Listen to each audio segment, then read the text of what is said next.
Bienvenue sur le podcast de Joyce Meyer. Nous sommes heureux de vous retrouver. Chaque jour, des encouragements pour recharger vos batteries, vous inspirer et vivre une vie épanouie.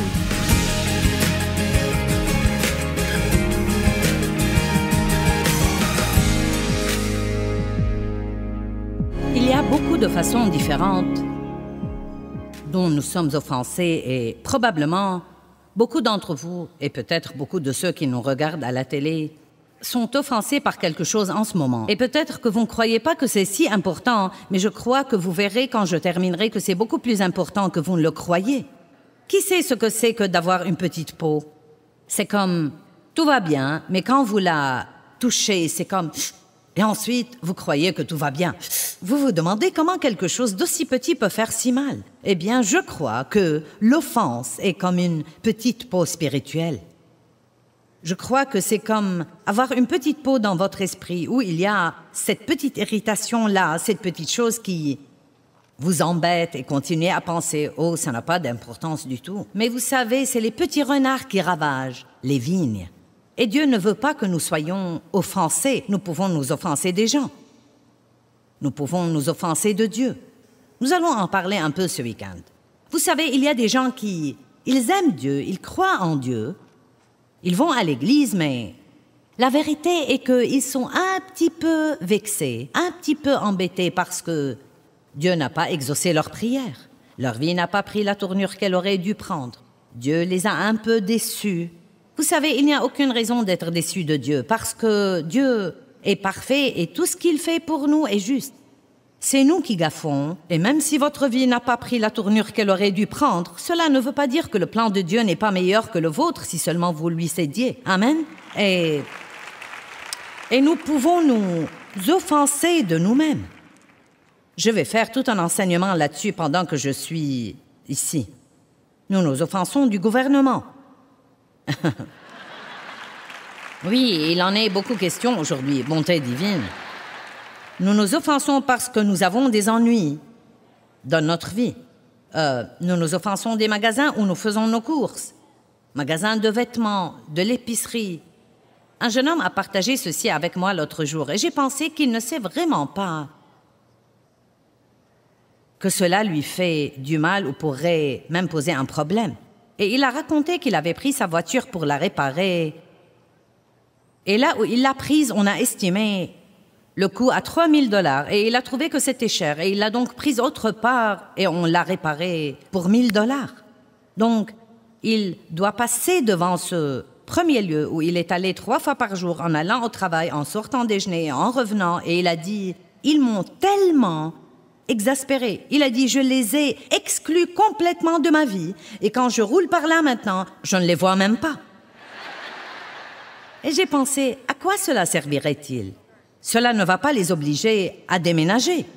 Le seul à qui ça fera du mal, c'est toi. Car chaque fois que tu roules par là, ta petite peau spirituelle dira « Aïe, ouh, oh !» Et nous ne comprenons même pas ce que c'est. Nous nous offensons du trafic, nous nous offensons des prix élevés. La parole de Dieu peut nous offenser si nous ne voulons pas l'écouter, car nous ne voulons vraiment pas lui obéir.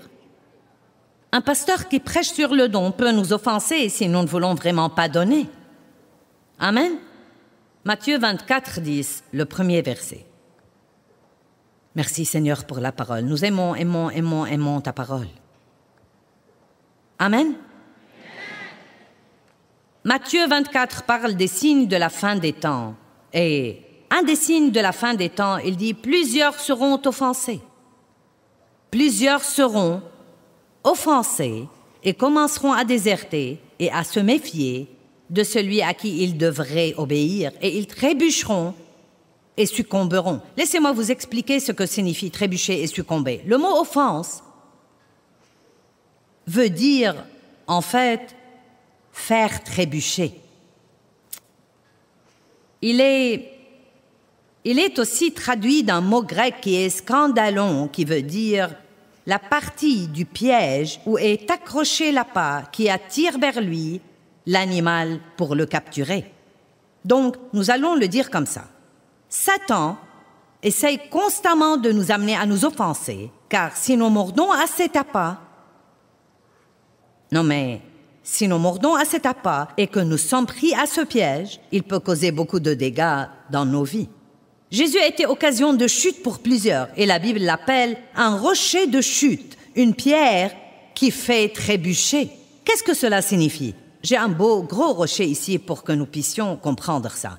Maintenant, vous savez, si je me promenais sans faire aucune attention et que puis je trébuche, si vous tombez et que vous vous faites du mal, cela pourra vous empêcher d'aller plus loin. Et on pourrait dire que tout le long de notre chemin dans la vie, il y a toutes sortes de pierres d'achoppement. Un autre mot qui se traduit offense veut dire une petite pierre. Et s'il n'y avait qu'un tas de petites pierres ici, nous croyons que les petites choses n'ont pas d'importance, mais je crois que si nous n'apprenons pas à être fidèles dans les petites choses, nous ne serons jamais établis sur les grandes choses. Je veux donc que nous fassions attention à ce truc. C'est considéré être un lieu d'achoppement. Vous voyez, nous déraillons, vous croissez en Dieu, vous écoutez la parole de Dieu, vous allez à l'église, vous grandissez, tout est formidable et vous vous fâchez contre quelqu'un. Vous vous fâchez contre le pasteur, vous vous offensez parce qu'on ne vous a pas demandé d'être dans l'équipe de l'adoration ou autre chose. Maintenant, tout d'un coup, vous ne pouvez plus croître, vous ne pouvez plus grandir parce que vous êtes assis furieux quelque part. Et vous savez quoi? Ça ne change rien. La seule chose qui change, c'est vous. Quand serons-nous assez intelligents pour arrêter de faire des choses qui ne servent à rien? Amen? Je sais que ça ne s'applique à aucun de vous. J'ai bien conscience que vous vous êtes rassemblés dans ce bâtiment pour acheter ce CD profond pour quelqu'un d'autre que vous connaissez et qui est comme ça. Hein? Mais puisque vous êtes ici, je vais faire semblant que peut-être quelques-uns d'entre vous en ont besoin. Sinon, je vais le prêcher à moi-même. Dans les derniers jours, l'offense a toujours été là depuis le début des temps. Mais un des signes de la fin des temps est que dans les derniers jours, plusieurs seront offensés. Nous devons donc comprendre qu'il y a une attaque d'offense de l'ennemi plus grande qu'à toute autre époque dans l'histoire. Vous savez quoi? S'il peut nous garder tous fâchés, il arrivera à ses fins, car le verset 12 de ce même chapitre dit « Et l'amour de la grande masse des gens se refroidira » dans Matthieu 24, verset 12. « L'amour de la grande masse des gens se refroidira à cause de l'iniquité accrue et de l'anarchie qui est sur terre. » L'amour de la grande masse, non pas l'amour du monde.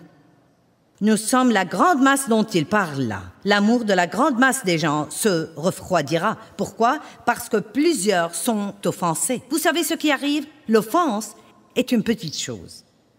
Juste un petit quelque chose qui arrive et vous embête, puis un autre petit quelque chose arrive, puis un autre petit quelque chose arrive, et nous croyons que toutes ces petites choses ne font pas de différence, et donc nous allons à l'église, et nous avons ces petites choses en nous, et nous lisons notre Bible, et nous avons ces petites choses en nous, et nous prions, et nous avons ces petites choses en nous, puis nous voyons peut-être quelqu'un contre qui nous avons une de ces petites choses en nous, et nous allons plutôt de l'autre côté, où nous avons plutôt ce petit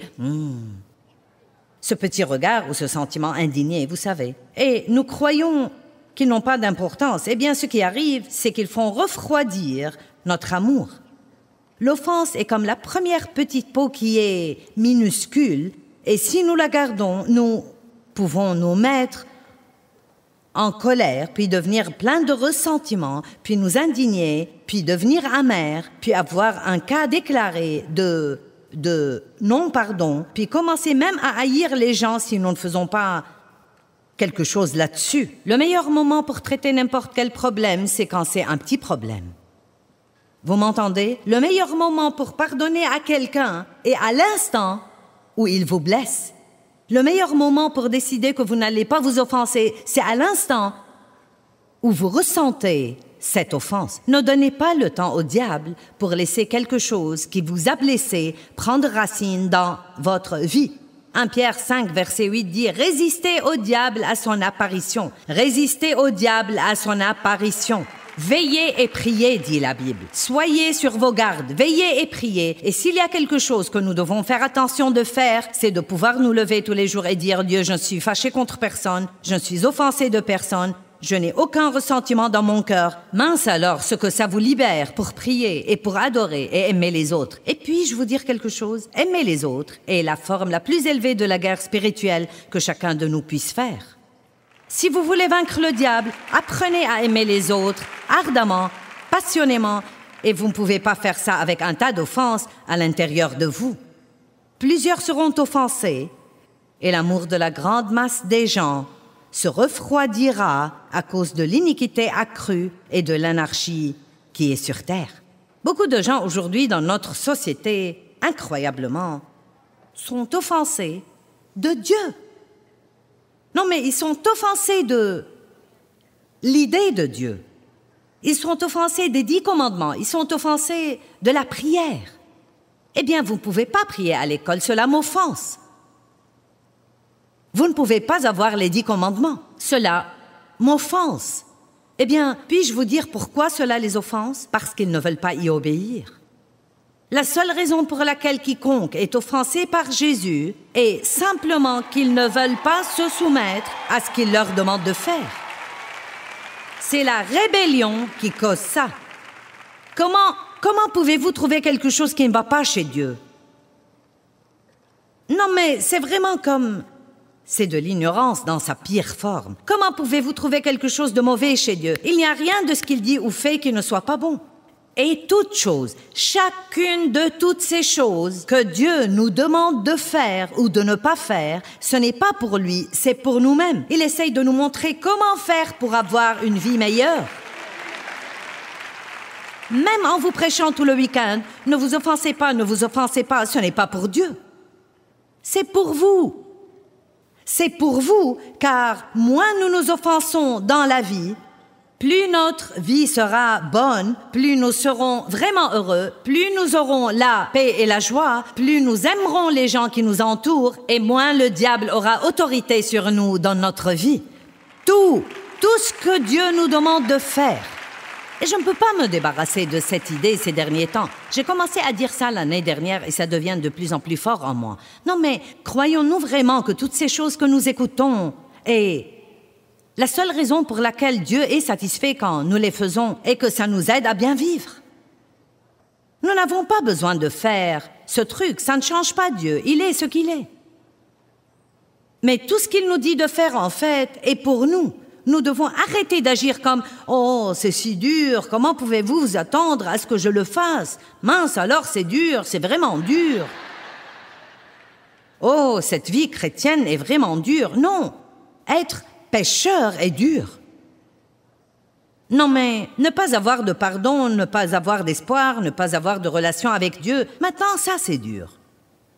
N'oubliez donc pas, tous ceux qui essayent de se débarrasser de Dieu, la seule raison pour laquelle ils ne veulent pas Dieu est qu'ils ne veulent pas faire ce que Dieu leur dit de faire. S'ils croyaient qu'ils pourraient faire tout ce qu'ils voudraient faire et avoir Dieu, ils croiraient tous en Dieu. Car pourquoi pas? Amen. La prochaine fois que vous avez l'impression que Dieu vous demande de faire quelque chose et vous ne voulez pas le faire, dites à haute voix, « Ce sera bon pour moi. » Ce sera vraiment bon pour moi.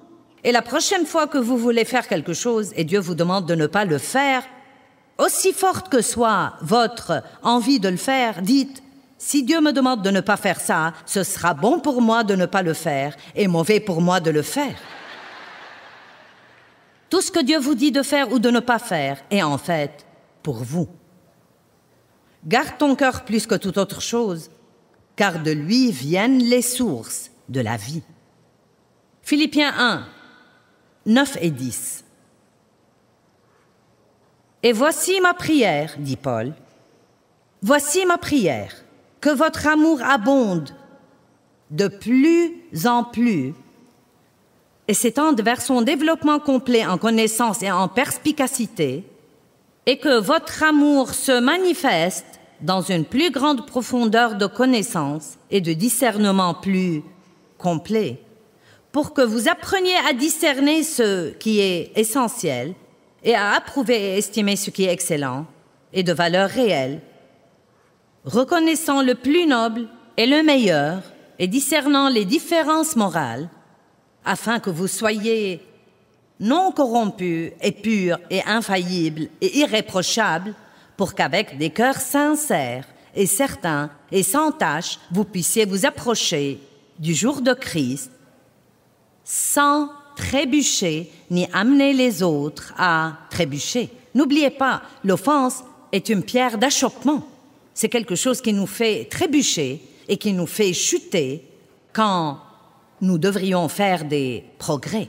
Et il dit, voici ma prière, que votre amour abonde de plus en plus et que vous ne vous offensiez pas, que vous n'offensiez pas. Laissez l'amour vous garder à tout moment dans une situation où vous aimez les gens plutôt que d'en être fâché. Et Paul dit, voici ma prière, que votre amour abonde de plus en plus. J'ai étudié la marche dans l'amour pour beaucoup d'années et j'en ai besoin. Je l'étudie de façon régulière parce que nous sommes par nature très égoïstes et égocentriques. Et donc je trouve qu'étudier l'amour me fait du bien et me rend heureuse plus que n'importe quoi d'autre. J'ai découvert que plus j'aime les autres, plus je suis heureuse. Je ne sais pas comment fonctionnent ces maths, mais c'est la vérité. Plus vous aimez les autres, plus vous vous oubliez, plus vous arrêtez d'essayer de faire les choses pour vous-même et que vous les faites pour les autres, plus Dieu fera pour vous et plus vous serez heureuse. C'est tellement bizarre, n'est-ce pas? Ça a peut-être l'air d'une chose de Dieu. Car la plupart des choses que Dieu fait ne sont pas calculées selon le système du monde. Les premiers seront les derniers seront les premiers. Si vous voulez plus, donnez une partie de ce que vous avez. C'est comme, quoi encore? Si vous voulez être heureux, n'essayez pas de vous rendre heureux. Rendez quelqu'un d'autre heureux et vous serez heureux. C'est comme, waouh! Et ça marche vraiment. Le psaume 119-165 dit « Grande est la paix de ceux qui aiment ta loi. Rien ne les offensera ni les fera trébucher. » Maintenant, parlons de nouveau des types d'offenses. 7 types d'offenses. Nous pouvons nous offenser. Ne t'en offense pas, nous disons. Ne t'offense pas. Eh bien, voyez, quand nous avons la possibilité de nous offenser, c'est à prendre ou à laisser. Nous ne sommes pas obligés de la prendre. Ce n'est pas parce que l'occasion est là pour nous offenser que nous devons la prendre. En fait, nous pouvons même dire à voix basse « Je ne vais pas prendre ça. » Je refuse de m'offenser. Je n'ai pas le temps de toucher à ça. Savez-vous que l'offense, comprenez bien ça. Si vous oubliez toute chose, car je sais que parfois nous écoutons ces sermons et nous venons et nous aimons être là et nous écoutons même, mais le lendemain, si nous pouvons nous rappeler 3 phrases, nous sommes bénis. Dieu merci pour le message enregistré. Donc, si vous avez un message qui veut dire beaucoup pour vous et que vous l'aimez, vous pouvez l'écouter maintes et maintes fois jusqu'à ce que vous le compreniez finalement. Amen? Mais essayez de vous rappeler ceci. L'offense est complètement improductive. Elle vous vole votre paix, votre joie, votre énergie, votre puissance, et peut même vous voler votre santé, et pourtant elle ne produit absolument rien. Pourquoi donc nous embêter avec quelque chose d'aussi inutile? Que quelqu'un dise Amen. Donc, nous pouvons nous offenser et nous pouvons offenser. Et nous devons faire attention à ça aussi, non mais le fait de penser un peu avant de dire quelque chose peut épargner à tant de gens de devoir essayer de lutter pour ne pas être blessés. Nous devons toujours penser un petit peu avant d'ouvrir nos bouches et de laisser les mots s'écouler. Les gens s'offensent de la vérité. Ils s'offensent des ennuis. Ils s'offensent de Dieu. Nous pouvons offenser le Saint-Esprit. La Bible dit « N'attristez pas, ne vexez pas, ne chagrinez pas ou n'offensez pas le Saint-Esprit. » Vous savez, l'idée même d'offenser le Saint-Esprit devrait vraiment mettre la crainte révérentielle de Dieu en chacun de nous. Qui voudrait, par exemple, offenser le Saint-Esprit? Et vous savez, si vous étudiez les versets là-dessus dans Éphésiens 4, verset 30, c'est très clair que la chose qui offense le Saint-Esprit est quand nous nous querellons et que nous restons fâchés et que nous n'avons pas la paix et nous ne marchons pas dans l'amour. Je crois que plus que tout, Dieu veut que son peuple s'entende bien. Nous avons besoin d'union et non pas de désunion, car là où il y a l'union, il y a l'onction et la bénédiction. Nous ne parlons pas assez de l'onction dans l'Église et nous avons besoin de l'onction de Dieu. Certains jeunes croyants dans le monde ne savent même pas ce que c'est que l'onction et Christ est loin. L'onction est la puissance et la présence de Dieu. Si je n'avais pas l'onction de Dieu, je ne sais pas ce que je ferais, parce qu'en fait, je ne fais rien de spécial. Je parle beaucoup. Non, mais vraiment beaucoup. les mots qui sortent de ma bouche feraient mieux d'être loin. Et écoutez bien ce que j'ai appris. Je ne peux pas avoir de conflit à la maison. Je ne peux pas porter d'offense dans mon cœur. Je ne peux pas être fâchée et être ointe, et vous non plus. Vous dites, tu es prédicatrice, je comprends ça pour toi, mais moi je ne suis pas prédicateur, je n'ai pas à me soucier de ça. Vous avez besoin de l'onction pour aller à l'épicerie et rester sain. Vous avez besoin de l'onction pour élever vos enfants. Vous avez besoin de l'onction pour vous marier, surtout si vous allez rester marié à la même personne pour longtemps. Dave et moi sommes mariés depuis 46 ans. Cela demande une onction. Qui reconnaît que nous avons tous besoin de la présence et de la puissance de Dieu dans nos vies? Maintenant, écoutez ça. Il n'y aura pas d'offense dans le ciel. Matthieu 13, 41 dit « Quand Christ enverra ses anges, ils ramasseront toutes les causes d'offense. Elles n'iront pas au ciel avec vous. » Parlons de l'amour pour quelques minutes. Vous savez, l'offense est comme cette petite peau spirituelle qui nous empêche de vraiment aimer les autres. Et quand nous avons le non-pardon ou... J'essaie de ne pas parler du non-pardon ce soir. Je veux parler de ce qui, selon moi, le précède. Je veux parler de ces petites peaux que je crois que nous avons et auxquelles nous ne prêtons pas attention et qui ensuite deviennent de grands problèmes dans notre vie. Et elles affectent notre relation avec Dieu, elles affectent nos prières, elles affectent notre adoration. Mais parce que nous ne traitons pas les petits trucs, qui reconnaît que parfois nous ne les traitons pas car nous croyons qu'ils ne sont pas importants? Tu m'as offensé. Ce n'est pas ma faute que je sois offensé. Tu m'as offensé. Mais voici ce qu'il y a. Chacun d'entre nous devrait prendre la responsabilité de sa vie. C'est ma responsabilité devant Dieu de recevoir sa grâce pour ne pas être offensé. Ça m'est égal si vous avez essayé de me blesser, et même si vous l'avez fait exprès, je dois être responsable pour ne pas prendre ça. Et ce que nous faisons, c'est que nous reprochons ce que nous ressentons aux autres. Je suis offensé, mais toi, tu m'as offensé. Je ne dois pas changer, tu dois changer. Tu dois m'aider à me sentir bien et je ne me fâcherai jamais. Vous riez parce que vous savez que c'est vrai. Je me souviens très bien quand Dieu a commencé à m'apprendre. Dave n'est pas responsable de ta joie. Quand j'étais malheureuse, je trouvais toujours une raison, quelque chose qu'il devait faire. Si tu faisais ceci et tu ne faisais pas cela, je serais heureuse. Et si tu faisais cela et si tu ne faisais pas cela, je serais heureuse. Quelqu'un sait de quoi je parle? Combien de personnes sont assises ici ou nous regardent à la télé et vous avez de la tristesse dans votre vie ou peut-être vous savez même quelque chose de pire. Non, mais vous êtes vraiment mécontent, vous êtes fâché ou peut-être même vous êtes dans une véritable profonde dépression ou quelque chose comme ça et vous dites si cette personne faisait ceci et si elle faisait cela et si mon patron faisait cela et si mes voisins faisaient cela, je serais très bien.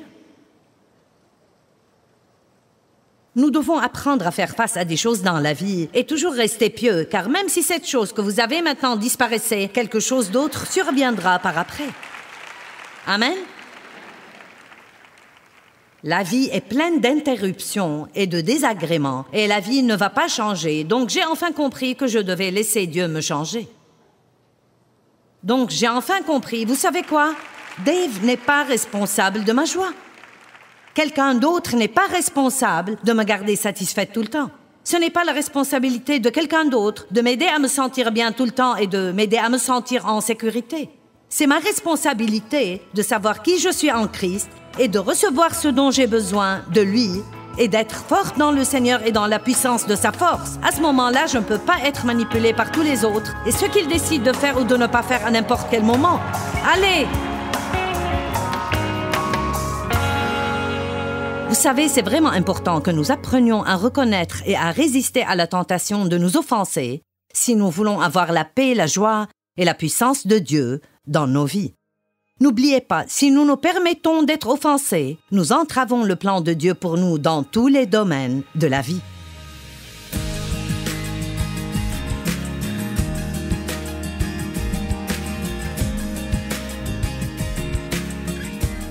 Merci beaucoup d'avoir écouté.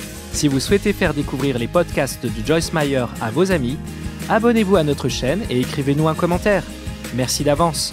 On se retrouve bientôt pour d'autres encouragements.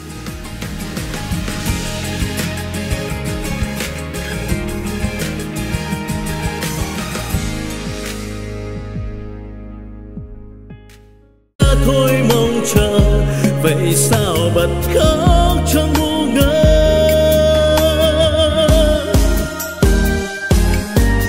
Vẫn thế đây bao lâu nay em không hay, chỉ một mình anh ngồi khóc.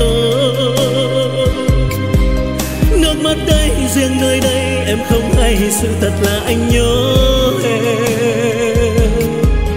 Người giờ đã xa, lời hẹn ước đâu rồi. Nước mắt đây rơi biết bao lâu thì khô. Vẫn thế đây bao đêm say em không hay, từng giọt buồn sao mặn đắng. Nhưng lúc ấy anh loay hoay trong cơn say, lại nhầm rằng em ở đây. Người giờ đổi thay, tình mình vẫn đong đầy. Thế mới biết anh vẫn yêu em, thì sao tìm quên chốn xưa ngày ta quen.